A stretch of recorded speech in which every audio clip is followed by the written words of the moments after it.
자, 반갑습니다. 배동찬 교수의 마시는 돈 이야기의 배동찬입니다. 자, 여러분 반갑습니다. 지난 시간에는 이 부동산으로 돈 버는 여러 가지 종목에 대해서 한번 설명을 한번 해드렸습니다. 먼저 아파트 청약으로 돈 버는 방법은 뭐 제일 먼저로 본다면 청약 당첨이 되는 거겠죠? 그 다음에 이제 청약 당첨을 받을 수 없는 사람들이라면 또 내가 이렇게 청약을 했는데 떨어졌다면 프리미엄을 주고 사는 경우도 있겠죠. 그리고 마지막으로 본다면 미분양 아파트 중에서 물론 미분양 아파트들이 좀 안 좋기 때문에 미분양이 난 거예요. 물론 그 중에서도 좀 괜찮은 게 있다면 사는 경우가 있겠죠. 이 세 가지 공통점이 있어요. 그것은 바로 우리가 시세 차익을 노리고 투자를 하는 거라고 이렇게 생각할 수가 있겠죠. 청약, 분양권 투자의 장점이 있죠. 청약, 부동산 투자의 장점으로 본다면 첫 번째로 본다면 뭐니 해도 소액 투자다. 즉 총 분양 금액 중에서 계약금 10%만 납부하고 우리가 투자를 할 수 있다. 따라서 소액으로 투자할 수 있다는 게 큰 장점이라고 생각이 들고요. 이 두 번째로 본다면 복잡한 권리 분석 이런 게 필요가 없다는 거예요. 예를 들어서 우리가 경매를 한다고 하면 복잡한 권리 분석 어느 정도 공부가 돼 있어야 되지 않습니까? 이 분양권이라는 거는 복잡한 권리 분석이 없어요. 왜냐하면 권리 분석을 하고 싶어도 할 게 없어. 요건 아직 건물이 완공도 안 됐기 때문에 그냥 허 벌판 아닙니까? 이제 뭐 기껏 토목공사를 하고 있는 그런 수준이기 때문에 요거 뭐 법적으로 봐도 뭐 문제가 될 것도 없고 또 뭐 세입자가 현재 아니 허 벌판에 무슨 세입자가 있겠습니까? 그렇지 않나요? 그러니까 복잡한 권리 분석이 없다는 거죠. 다만 이게 좋은 분양권이냐 나쁜 분양권이냐라는 입지 분석 그리고 가격 분석 해야 될 필요성이 있겠죠. 이제 세 번째로 본다면 요거는 아직 허벌판 즉 아파트를 2, 3년 뒤에 완공될 거를 가정하에 우리가 투자를 하는 거니까 계약을 하고 나서 입주하는 시점 즉 완공되는 시점까지는 기간이 2년 내지 3년이라는 이러한 시간이 여유가 있다는 거죠. 이런 부분이 이제 분양권 투자의 장점이라고 볼 수가 있을 것 같고요. 이 분양권의 정의는 이거죠. 뭐 선분양 아파트 같은 경우 아파트가 완공되기도 전에 그 전에 우리가 뭐 계약금과 중도금을 납부하는 거 아닙니까? 그리고 아파트가 완공이 되면 잔금을 납부하는 거죠. 그래서 이렇게 아파트를 청약해서 분양권을 받았다는 얘기는 내가 차후에 그 아파트에 입주할 수 있는 권리, 이러한 권리가 바로 분양권이라고 생각하시면 될 것 같고요. 이 아파트 청약의 절차를 보면 뭐 건설회사가 아파트를 짓기 위해서 토지를 매입하겠죠. 그 다음에 뭐 시군 군청에다가 분양 허가, 요 평당 요 금액으로 우리가 분양을 할 생각인데 분양 허가를 내주십시오라고 신청을 하겠죠. 그 다음에 이제 결정이 떨어지면 분양 공고를 하고 청약 접수를 받고 당첨자를 발표를 하고 그리고 청약 계약을 하고 중도금을 수령하고 잔금 수령하고 보존 등기하고 이전 등기를 마친다. 요게 이제 아파트 청약의 절차라고 이렇게 생각하시면 될 것 같고요.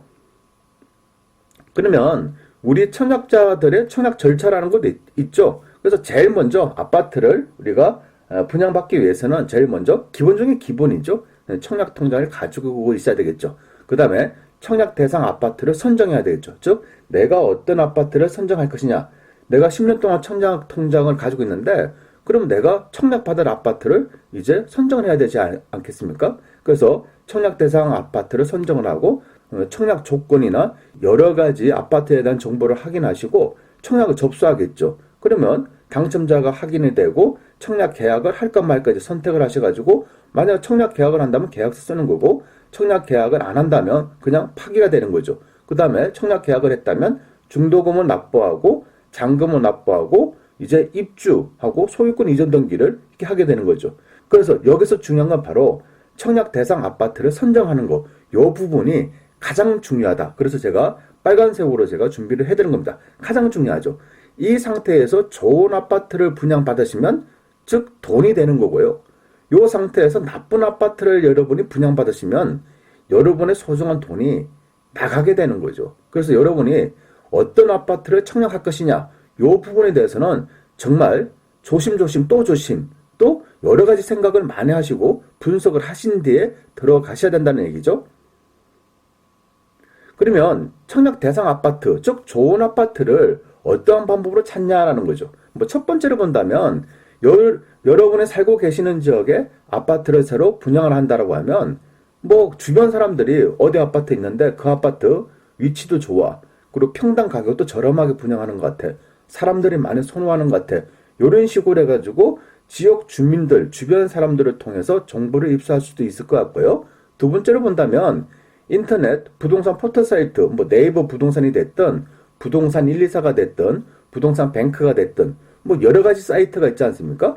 그런 인터넷을 통해서 우리는 정보를 얻을 수 있고요. 그 다음에 주택 청약 서비스, 즉 아파트 투표라는 사이트가 있지 않습니까? 그곳에서 입주자 모집 공고 및 청약의 조건, 뭐 아파트 평수, 분양 가격, 또 평당 분양 가격, 뭐 청약 자격이 어떻게 되냐, 또 청약하는 날짜와 또 계약하는 날짜 등등 우리가 이렇게 찾을 수가 있다는 거고요. 그렇게 해서 내가 아파트를 청약하고 싶다라고 한다면 이렇게 청약 일정에 맞춰가지고 아파트 투유 홈페이지, 우리 여기 화면에 나오는 오른쪽에 있는 게 아파트 투유 이제 홈페이지입니다. 여기에 들어가신 다음에 공인인증서 로그인 하시고 가지고 있는 청약 통장과 또 청약하고자 하는 대상 아파트를 잘 선택하시고 청약 가점 점수 등을 체크한 후 이제 청약 접수를 하시면 된다는 얘기죠. 그래서 내가 좋은 아파트를 찾은 후에 청약 접수를 했다라고 한다면 이제 당첨이 되셨다라고 하면 기쁨이죠. 왜냐하면 내가 그렇게 노력해가지고 당첨이 됐는데 경쟁률이 뭐 100대 1이다. 아, 기쁨이지 않습니까? 근데 내가 이렇게 조사를 해가지고 이렇게 청약 접수를 했는데 경쟁률이 1대 1이다.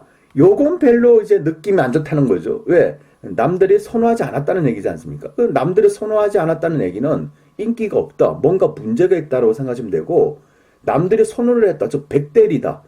그 자리에서 프리미엄이 붙을 수밖에 없는 거죠. 그런데 내가 이렇게 청약 접수를 했는데 보니까 경쟁률이 0.5대 1이다. 즉 미분양이다. 미분양이란 거는 남들이 안 들어왔다는 얘기잖아요. 그런 거는 여러분 사면 안 된다는 얘기잖아요. 그러면 뭐 해야 된다? 당첨은 됐지만은 청약을 포기할 수도 있다는 얘기죠.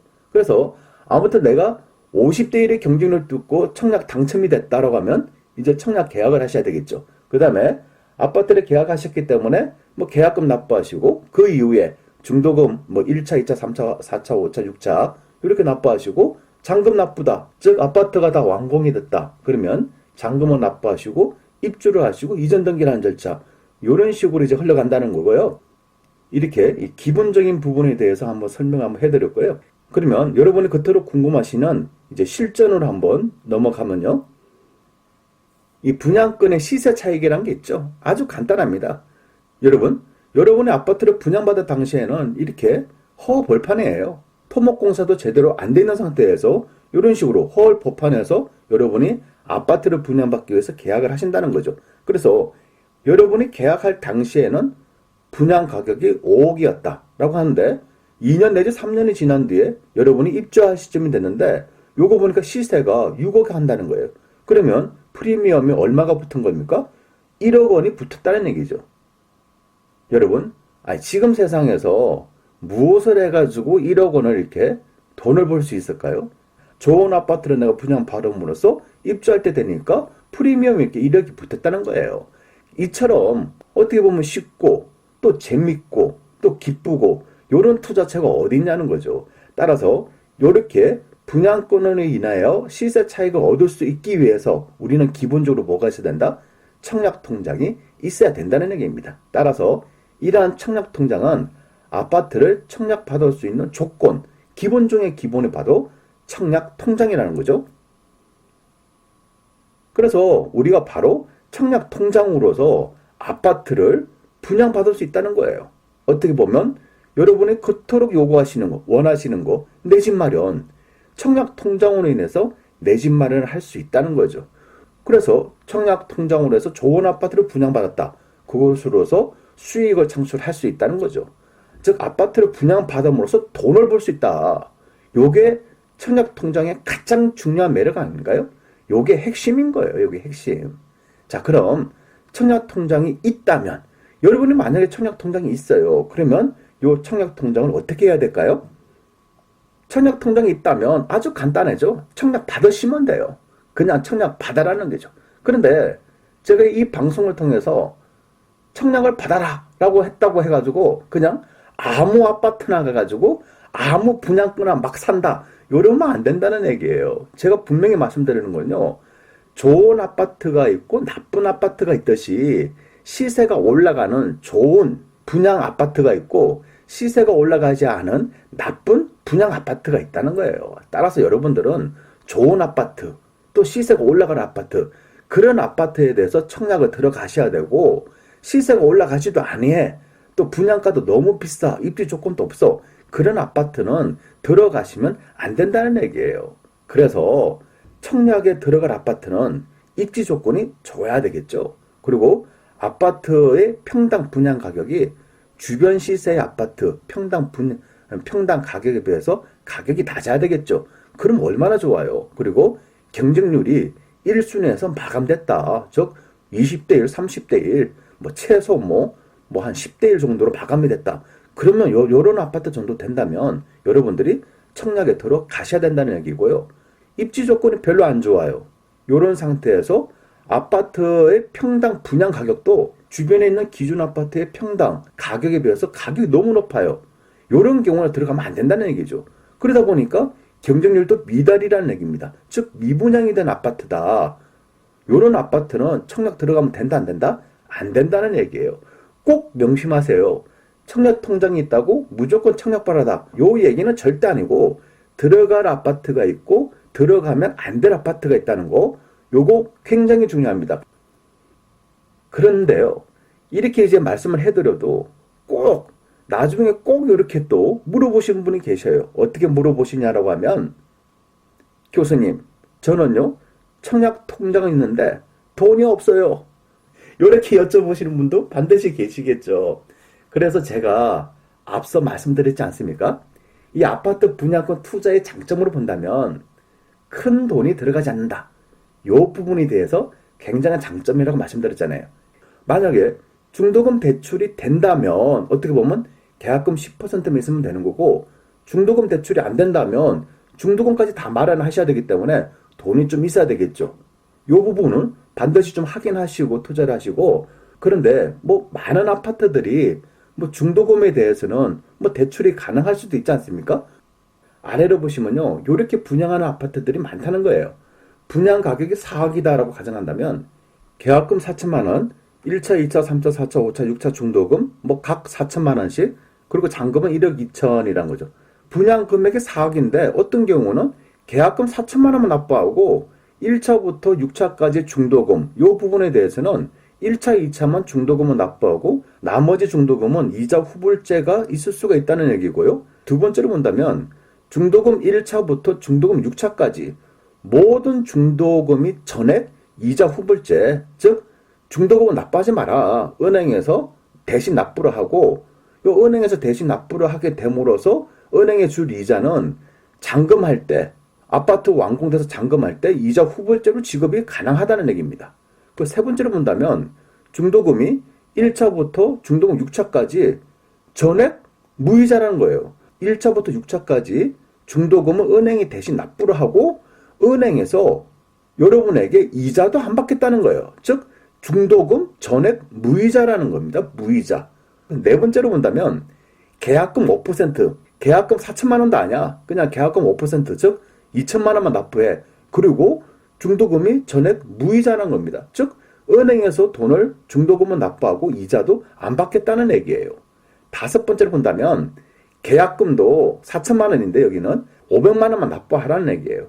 그리고 중도금도 무이자라는 거예요. 중도금도 그냥 은행에 대신 납부하고 은행이 이자도 안 받겠다는 얘기예요. 거기다가 샤시도 공짜야. 에어컨도 공짜. 김치냉장고도 공짜. 공기청정기도 공짜. 그냥 다 해주겠다는 겁니다. 다. 요런 게 있다니까요, 여러분.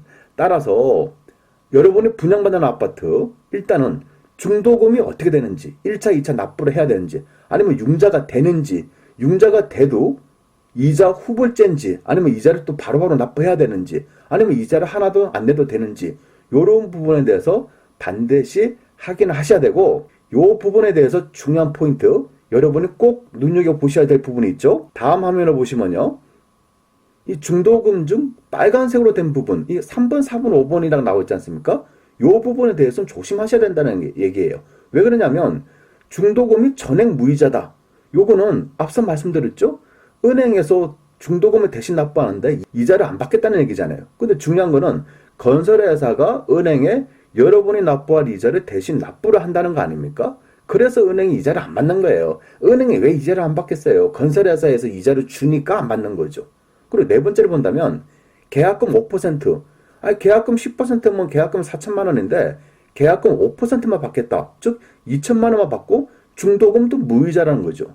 그리고 다섯 번째, 계약금 500만 원에 중도금 무이자, 사시 공짜, 에어컨 공짜, 김치 냉장고 공짜, 공기청정기 공짜, 다 공짜로 주겠다는 거예요. 이렇게 공짜로 준다 하면 여러분 기분이 좋아요, 나빠요? 아, 왠지 모르게 기쁘지 않습니까? 공짜로 준다는데 에어컨도 공짜로 주고 중도금도 무이자고 사시도 공짜야. 공기청정기까지 준대. 김치 냉장고는 서비스로 또 준다는 거야. 기분이 좋죠. 공짜라니까. 그런데 중요한 거는 얼마나 안 팔리면, 얼마나 인기가 없으면, 얼마나 시세 대비 분양가가 비싸면 이런 거 공짜로 주면서도 팔기 위해서 몸부림을 친다는 거 아닙니까? 즉 그런 아파트들은 중도금이 무이자다. 그리고 계약금이 5% 받겠다. 이런 아파트들은 여러분들이 뭐한다? 투자에 있어서 조심을 하셔야 된다는 얘기예요. 특히 조심을 하셔야 되겠죠. 그래서 계약금 500만 원이고 중도금 무이자고 사시, 김치 냉장고, 뭐 에어컨 다 공짜야. 계약을 했어. 기분 좋다고, 싸다고. 그리고 서비스 품목이 너무 많아서 그냥 기분 좋다고 계약했어요. 근데 입주할 때 되보니까 마이너스 프리미엄이 5천만 원이야. 그러면 여러분 이 분양권 투자해가지고 한 3천만 원, 5천만 원 이거 벌려고 투자를 했다가 마이너스 프리미엄 5천만 원이야. 거기다가 아무도 안 사. 그럼 여러분 이전 등기 하셔야 되지 않습니까? 아니 등기 비용만 해도 또 돈이 얼마입니까? 그러면 여러분 결론적으로 마이너스 5천만 원에 이전 등기 비용이니 또 그동안 또 정신적, 육체적, 경제적으로 또 고통받은 거 이런 식으로 생각을 해보면 분양권 하나를 잘못 투자를 하면 돈이 7천만 원, 8천만 원이 깨진다는 얘기예요. 그래서 돈을 벌 수 있는 기회일 수도 있겠지만은 돈이 나갈 수 있는 그런 위기일 수도 있다는 거예요. 뭐가요? 이러한 분양권 투자가요.